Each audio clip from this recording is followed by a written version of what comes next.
Matt Smith here for 5280 Sports Network. Thanks so much for tuning in. Well, Colorado dismantles Arizona State 40-16. They remain unbeaten at home, 3-0 this season. They moved to 5-2 overall and 3-1 in conference play. The Buffs remain tied atop the Pac-12 South with Utah. Colorado coming into this game off of a USC loss, looking to make a statement that USC loss was a fluke. Well, senior quarterback Sefo Liufau starting this game. He had missed the previous 3 weeks for the Buffs. Of course, he did play just a little bit in that game at USC last week, but Liufau, not much rust whatsoever, came in and operated this offense at a very quick pace and a very high level, and that to me was by far the most important thing to see from Sefo, was that coming back into this offense as the starter, he could bring that tempo right back to where it was to start the season, and the Buffs certainly did that, rushing for 315 yards against the 5th best rushing defense in the entire country coming into this game. Phil Lindsay himself with 26 carries, 219 yards, and 3 touchdowns. In fact, in the post-game press conference, Phil Lindsay brought the entire offensive line into the room with him to credit them for their work tonight after a subpar performance against USC in Los Angeles. The O-line really stepped it up this week and opened those holes for this Buffs rushing attack. Sefo Liufau in this game, 23 of 31, 265 yards, 14 carries for 45 yards and a touchdown on the ground. He looked very good tonight. I was impressed with what I saw from Sefo when the play broke down. He was able to still extend the play with his feet.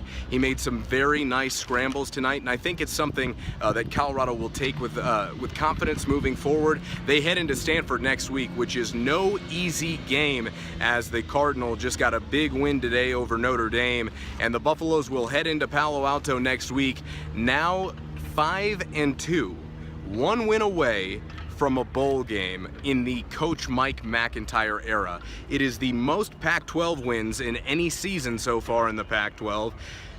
3-0 at home. They are outscoring opponents 137-58 at home so far at Folsom Field. And as Coach Mack brought up after the game, it is the first win the Buffs have this season against a team with a winning record, which is big news. I think this Buffs team had come into this game a little bit down on themselves after USC, but proud of the way that they competed. And boy, did they do that tonight. They came out with a lot of fire. And what was very impressive for me to see out of this Colorado team was the defensive performance. Jimmy Gilbert had another great game. He now leads the entire country in forced fumbles and leads the Pac-12 in sacks. Chido Beawuzie with another sack tonight. He now has the most career sacks by any CU defensive back in history, with 6.5 in his career. This Buffs team is clicking at the right time, and it is very good to see for this Colorado fan base to do this consistently at home. So you get these fans to continue showing up. Again, Colorado breaking an attendance record under the head coach Mike McIntyre era at 48.5. Against Oregon State, they were 46.8.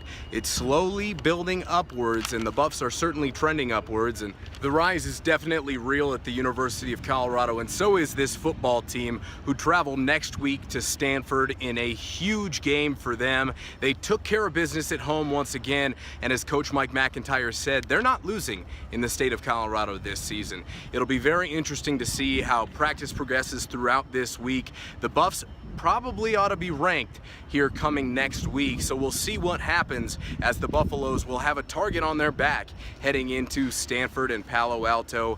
It was a very, very impressive performance all around tonight, and another notch in the belt of the 2016 Colorado Buffaloes. I am Matt Smith for 5280 Sports Network. Thanks so much for tuning in.